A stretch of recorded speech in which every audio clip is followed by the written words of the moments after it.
Salut à tous les amis, bienvenue sur ma chaîne Le Droitier. Aujourd'hui, on va revenir sur l'incroyable match entre la République démocratique du Congo face au Sénégal. Après s'être vu mener 2-0 au bout de 30 minutes de jeu, les Sénégalais ont dû batailler pour pouvoir arracher la victoire et s'imposer 3-2. C'était un très bon match avec de l'intensité, de la qualité technique, des très beaux buts et un scénario complètement dingue.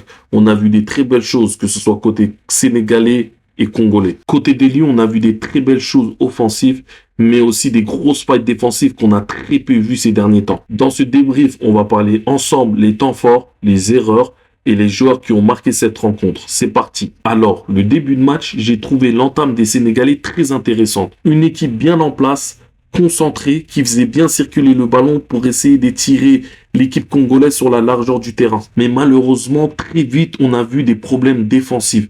Alors, je ne sais pas si c'est le manque de complémentarité entre Abdoulaye Seck et Kalidou Koulibaly qui n'ont pas énormément l'habitude de jouer ensemble, mais on a vu une défense centrale avoir des gros problèmes sur l'alignement. Et les Congolais ont très bien exploité ces défaillances sénégalaises-là, avec des joueurs comme Wissa, comme Meshak Elia, comme Cédric Bakambu, qui sont des joueurs qui sont très forts dans la vivacité, dans la transition rapide.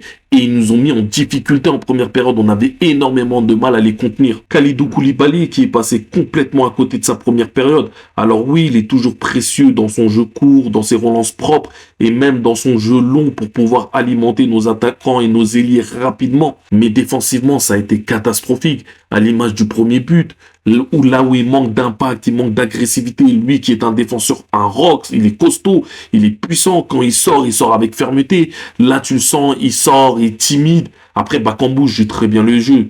Contrôle orienté, frappe en pleine lucarne, premier poteau. Sur le deuxième but, Meshak Elia est en plein débordement et Koulibaly veut intervenir en fermant la zone à Meshak Elia, mais il est pris de vitesse parce que sa sortie est en retard, ce qui ouvre l'espace à Elia de pouvoir déborder et de centrer. La sortie de Edouard Mendy n'est pas bonne, il glisse, il hésite, il y a une mauvaise lecture de la trajectoire du ballon et il y a une incompréhension avec Abdoulaye Seck. Et c'est ce qui permet à Yohan Wissa de mettre le ballon au fond des filets, ça fait 2-0. La force des Congolais, c'est leurs ailiers, c'est leur transition rapide. Et eux, ils ont vite compris que l'alignement des Sénégalais et aussi la défense sénégalaise, elle est lourde et qui pouvait faire la différence sur des longs ballons dans leur dos. Et ils en ont profité, ils ont extrêmement bien joué le coup. Parce que pour eux, c'est quasi 2 occasions, 2 buts.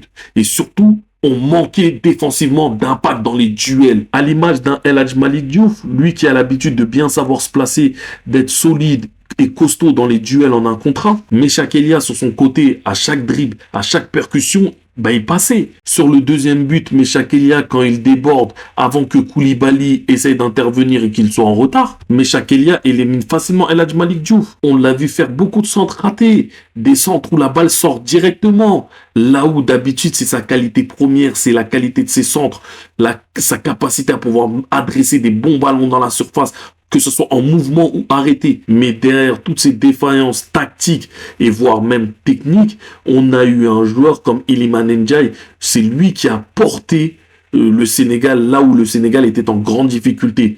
Mené 2-0, pratiquement la tête sous l'eau, c'est lui qui a rallumé la lumière, c'est lui qui a remis l'étincelle pour que le Sénégal y croit. Et surtout, à ce moment-là, le Congo venait de marquer le deuxième but.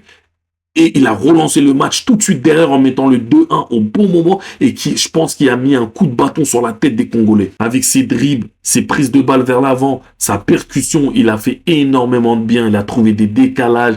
Il a fait énormément de différences balle au pied.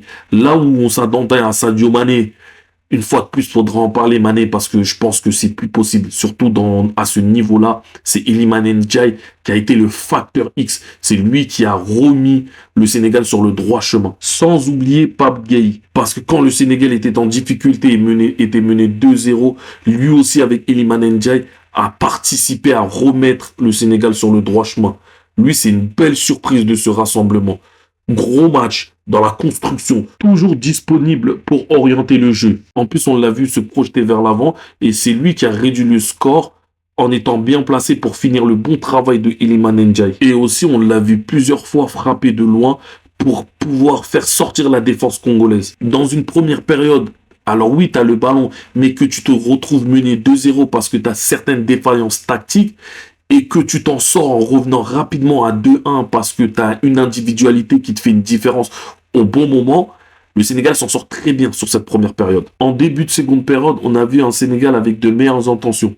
Aller chercher plus haut, mettre plus d'agressivité sur le porteur du ballon. C'est ce qui leur a permis de récupérer plus vite le ballon et de pouvoir revenir rapidement dans le match. Nicolas Jackson, avec un petit délicieux extérieur qui arrive à tromper le gardien congolais. Et là, c'est plus tout à fait le même match, parce que tu étais mené 2-0, tu arrives à la mi-temps à revenir à 2-1, et tout de suite en deuxième mi-temps, au retour des vestiaires à revenir à 2-2, tu as fait le plus dur. Et je pense que les Congolais, ça les a tués. Le 2-1 des Congolais, ça les a tués, ça les a coupé les jambes. Et là, je me suis dit, c'est bon, tu as fait le plus dur. Tu es revenu à 2-2, maintenant tu vas pouvoir imposer ton style, dicter le tempo du match, aller les chercher plus haut, mettre plus d'intensité, plus d'agressivité et appuyer là où ça fait mal pour pouvoir vraiment les asphyxier et gagner le match. Le souci, c'est qu'on a trop voulu lancer des ballons dans la surface à vouloir centrer et marquer des buts de la tête. Mais quand tu as des défenseurs comme Batum Bitsuka et Chancel Mbemba, eux, ils sont impériaux dans ce domaine-là. Mais nous, c'est pas notre qualité. Nous, c'est pas le jeu tête, c'est pas notre force. On aurait dû beaucoup plus miser sur le jeu au sol. La vitesse, les dribbles, le décalage, les combinaisons. Ça, c'est nos forces. C'est comme ça qu'on peut mettre en danger et c'est comme ça qu'on peut mettre en difficulté ce genre d'équipe. Et justement, quand on joue sur nos qualités, bah ça paye. Le troisième but qui arrive à 5 minutes de la fin est magnifique. Redoublement de passe, 1-2, appel en profondeur et centre en retrait du petit cher Tidiane Sabali. Lui qui fait énormément de bien en sortie de banc après son entrée contre l'Angleterre et son premier but. Aujourd'hui, il est décisif sur une passe qui permet à Pape Matar Sarr de finir le travail. Mais quel joueur Pape Matar Sarr, il est en forme exceptionnelle. Exceptionnel, lui qui a commencé le match sur le banc et qui met le but de la victoire qui permet au Sénégal de s'imposer 3-2. Dans l'ensemble du match, le Sénégal nous a montré deux visages. Une équipe séduisante offensivement, capable de se créer des occasions, de marquer des buts, mais aussi une défense inquiétante, prenable à chaque transition rapide. Mais les Lions ont quand même trouvé les ressources pour pouvoir revenir et s'imposer, grâce à leur talent et à leur banc. Mais si on veut aller loin dans les prochaines compétitions à venir, il faudra régler ces gros problèmes défensifs. Voilà les amis pour ce débrief RDC Sénégal. Dites-moi en commentaire qui a été selon vous le meilleur joueur sénégalais. Et aussi qu'avez-vous pensé du secteur défensif sénégalais. Et n'oubliez pas de liker, de vous abonner. Peace les gars.